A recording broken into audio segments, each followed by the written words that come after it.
शिपूरमध्ये आमदार डॉक्टर सुरेश खाडे यांच्या फंडातून ₹55 लाखांचे विकासकाम उद्घाटन। सुमनताई खाडे यांच्या हस्ते विकासकामांचे लोकार्पण।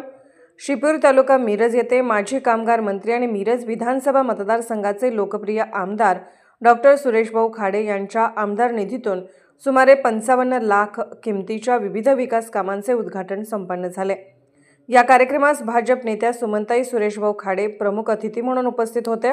यावेळी भाजप मिरज विधानसभा प्रमुख काकासाहेब धामणे, भाजप नेते विजय तात्या पाटील, भाजप युवा मोर्चा अध्यक्ष सुहास पाटील तसेच स्थानिक नेते राजूदादा माने, श्रीमंत नाईक, अरुण देसाई, किरण कोष्टी, धनजी सूर्यवंशी, शरद बाबर, जयसिंग सूर्यवंशी, दीपक म्हेत्रे, प्रणव देसाई, किरण देसाई, बजरंग शिंदे, संदीप शिंदे, दादासाहेब व ग्रामस्थ मोठ्या संख्येने उपस्थित होते।